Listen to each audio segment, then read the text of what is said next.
It's been a long time. It's been over a month since my last video, if you could call it that. But I am back. The top 100 of 2014 is 5 days away. The draft is like 3 days away, or whatever. 6, 5, 4, 3. Who cares? Yeah.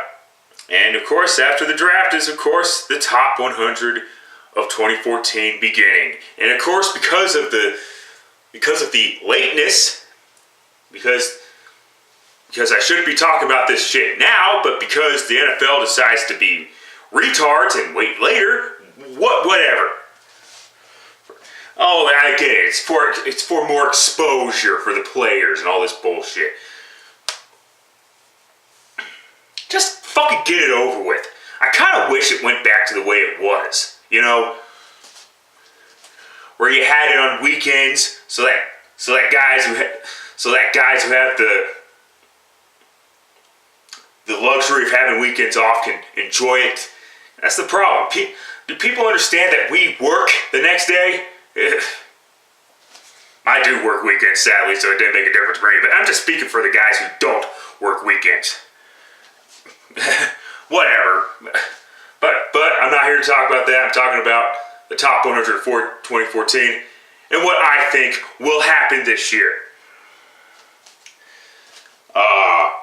First off, I expect Richard Sherman, whether you people like him or not, and I am not a Seahawk fan,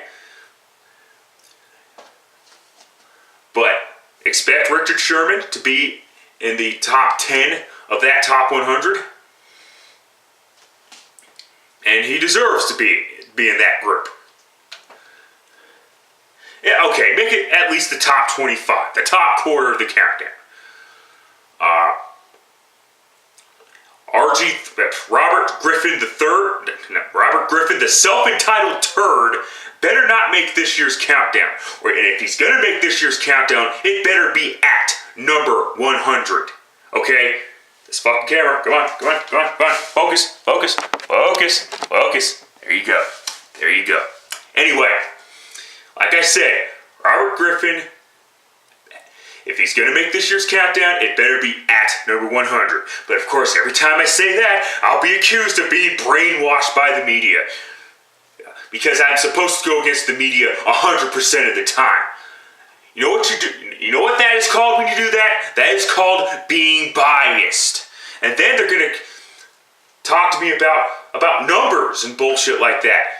Not understanding how many passes he threw in 2012. And I'm sure he threw more passes in 2013, which is why he threw more interceptions. Fun. Imagine that. But yeah. And expect Jay Cutler to miss the countdown for the third consecutive season. Expect Phillip Rivers to be back in this year's countdown, along with Antonio Gates. I think Gates will make it back to the countdown. Perhaps Corey Graham will be higher in the countdown. He didn't even make the countdown last year either. What the fuck's that shit about? And last year's number 1, Adrian Peterson, expect him to go lower on the countdown. Still in the top 25, but you know, I don't think he'll make the top 10. I'll be pleasantly surprised if he's still in the top 10 of this year's list. And Peyton Manning better not be number 1. I understand it's Peyton Manning. I understand he had the 55 touchdown passes, broke Drew Brees' record for passing yards in a season. The greatest regular season ever by an NFL quarterback at 37 years old.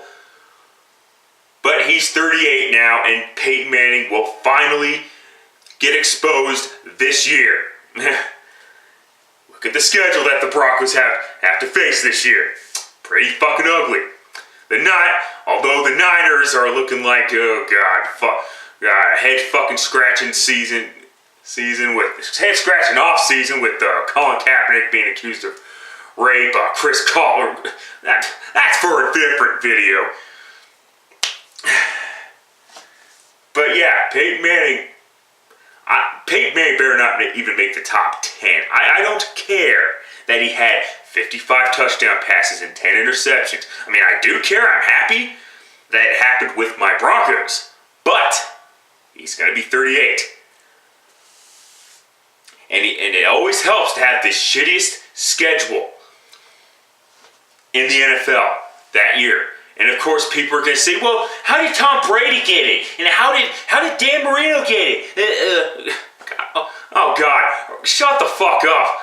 No, Brady had a much tougher schedule. Don't tell me it doesn't matter how Peyton Manning did it. I have to hear that bullshit from my fucking roommate all the time. It's fucking annoying as shit. Whatever there. Totally misses the point. I fucking hate that. Anyway. What else? What else do I expect to happen? Oh, expect Calvin Johnson to be in the top 5 for the 3rd year in a row. Because he's been playing phenomenal in his performance against the Cowboys, albeit the worst defense in the NFL. That's still gonna put him up in the top 3. And I got a stinking feeling that Peyton Manning will be number 1. I'm just saying he better not be.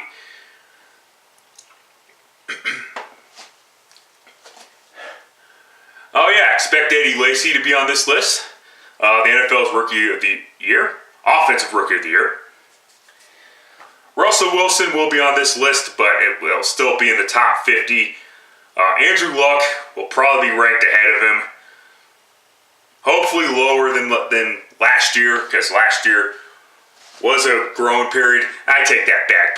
Luck had better numbers in 2013 than he did in 2012. That being said, his postseason performance, albeit a victory over the Kansas City Chiefs, and then the blowout loss last year to the Patriots, did not fucking help matters. It just didn't help matters. What else do I expect to happen? And I'm not going to go all day here, but what else do I expect to happen? Oh yes, expect Demaryius Thomas to somehow be in the top 15 or something like that. Oh yeah, let me get this out of the way now. Yes, I understand that Demaryius had the fucking separated shoulder or whatever the fuck at the Super Bowl. At least that's what CBS 4's Vic Lombardi was fucking saying. And the only reason why he said that is for 2 reasons. 1, so that we should be more happy for him. And 2, to make people like me feel bad because I rightfully ripped on this guy after the Super Bowl 48. Whatever Super Bowl 48 was supposed to be, at least for the Broncos. I mean, get the fuck out of here. That's all that bullshit is. Just saying. Look for Dez Bryant and look for as far as receivers go. Yeah, look for Dez Bryant to get a bump up. Look for Fitzgerald to stay in the top quarter. And of course, Patrick Peterson will probably be ranked behind Richard Sherman this year. You know, the Super Bowl should triumph, but of course, it should triumph over other players. But sometimes the players use common sense and understand that it's not that it's for individual achievement. So I can understand. That's why I can understand why the players would want Peyton Manning at number 1. I, however, will say when that happens, I will say overrated as fuck. Cause, come on, give me a break. Give Tom Brady that schedule. He would have shattered his own record by at least 10. Okay, he would have had 60 touchdown passes. All right, let's be realistic here. I'm okay, I'm exaggerating, but who doesn't exaggerate? Shut the fuck up. Alright, before I go, I wanted to do this last year as well. I will be making division predictions video-wise this time around. Last year I just did it via fucking typing because my fucking computer shut down last year, as we all remember. Hopefully nothing fucking happens this time around. Hopefully I fucking do a better job of cleaning it. What the fuck ever there. But yeah, I wanted to do it last year. I couldn't do it because my computer was acting fucking funny. I ended up having to get a new one anyway. But hopefully it does. Hopefully. That's all I gotta say. So, sorry this video sucks, but it's been a long fucking time. A month is a really long time to be making videos again.